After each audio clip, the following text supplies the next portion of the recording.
ଯେତେବେଳେ ଆମେ ଛୋଟ ଛୋଟ ପିଲାମାନଙ୍କୁ ଓଡ଼ିଆ ଅକ୍ଷର ଶିଖାଇବାକୁ ଚାହିଁବା ସେତେବେଳେ ସର୍ବପ୍ରଥମେ ସେମାନଙ୍କୁ ଏ ବିଭିନ୍ନ ପ୍ରକାର ଆକୃତି ଯେ ଅର୍ଦ୍ଧବୃତ୍ତାକାର ଆକୃତି ଏବଂ ବୃତ୍ତାକାର ଆକୃତି ଏବଂ ବିଭିନ୍ନ ପ୍ରକାର ଯେ ରେଖା ଏଗୁଡ଼ିକୁ ଆମେ ଅଭ୍ୟାସ କରିବାକୁ ପଡ଼ିବ ଏବଂ ଏଗୁଡ଼ିକୁ ଅଭ୍ୟାସ କରିଲା ବେଳେ ଆମେ ଯଦି ଅର୍ଦ୍ଧବୃତ୍ତାକାର ବୃତ୍ତାକାର ବିଭିନ୍ନ ପ୍ରକାର ରେଖା କହିଲେ ପିଲାଙ୍କୁ ଟିକେ ଶୁଣିବା ପାଇଁ ଅରୁଚିକର ଲାଗିବ।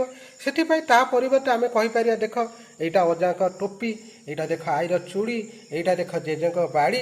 ତାହେଲେ ଏଇଭଳି ଭାବରେ କହିକି ଆମେ ଯଦି ପିଲାଙ୍କୁ ଅଭ୍ୟାସ କରିବା ପିଲାଙ୍କୁ ଟିକେ ଖୁସି ଲାଗିବ ଏବଂ ସେ ସୁନ୍ଦର ଭାବରେ ଅଭ୍ୟାସ କରିବେ।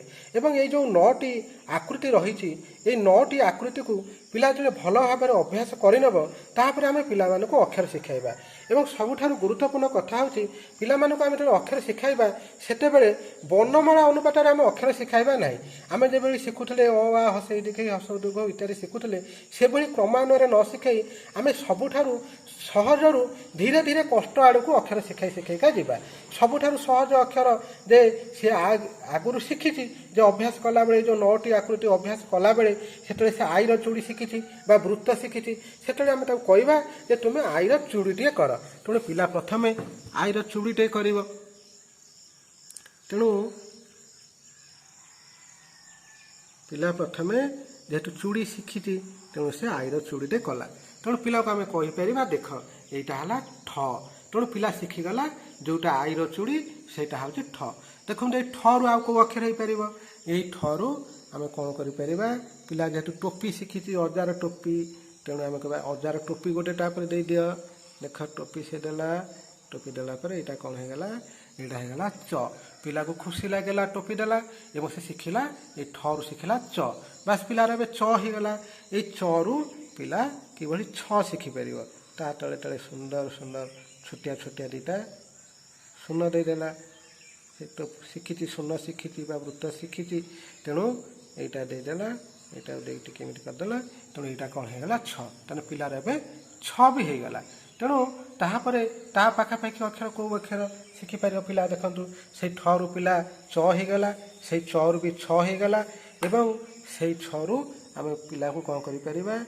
ପିଲା ଯେହେତୁ ଶିଖିଛି ୟାକୁ ଚ ଲେଖିଦେଲା ତେଣୁ ଚ ଲେଖିଲା ପରେ ଆମେ କହିପାରିବା ଦେଖ ଏବେ ଏଇଠି ଗୋଟେ ସିଧା ଗାର ଶିଖିଛି ଜେଜେଙ୍କ ବାଡ଼ି, ଜେଜେଙ୍କ ବାଡ଼ି ତମେ ଦେଇଦିଅ।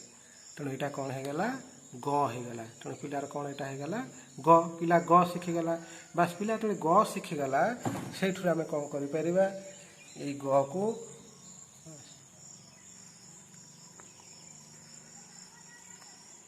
ଏଇଟା ଗଲା। ତେଣୁ କ'ଣ ହେଇଗଲା? ଖ। ତେଣୁ ପିଲା ଶିଖିଗଲା ଖ ବି ଶିଖିଗଲା। ତେଣୁ ଆଉ କ'ଣ ଶିଖିପାରିବ ଦେଖିବା? ସେଇ ଠରୁ ଆଉ କେଉଁ କେଉଁ ଅକ୍ଷର ହେଇପାରିବ?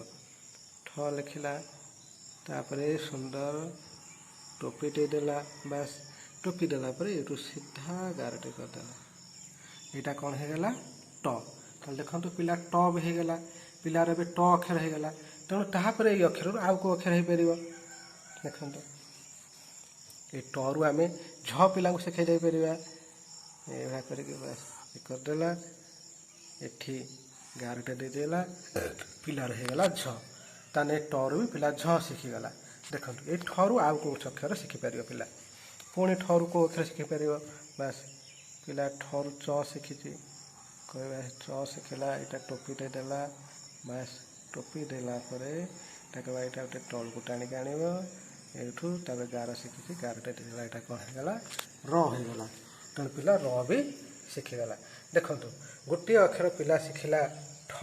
ଏଇ ଠରୁ ସେ ଚ ଛ ଗ ଖ ଟ ଝ ର ଏଇ 8ଟି ଅକ୍ଷର ଶିଖିଗଲା ଏବଂ ଏ ଠ ସହିତ ପ୍ରତ୍ୟେକ ଅକ୍ଷରର ସାମଞ୍ଜସ୍ୟ ଅଛି ଏବଂ ତାକୁ ଏଇଭଳି ଶିଖିବା ଦ୍ୱାରା ତାକୁ ଅକ୍ଷର ଶିଖିବା ପାଇଁ କଷ୍ଟ ହେବ ନାହିଁ ଏବଂ ଅତି ସହଜରେ ସେ ଅକ୍ଷର ଶିଖିପାରିବ।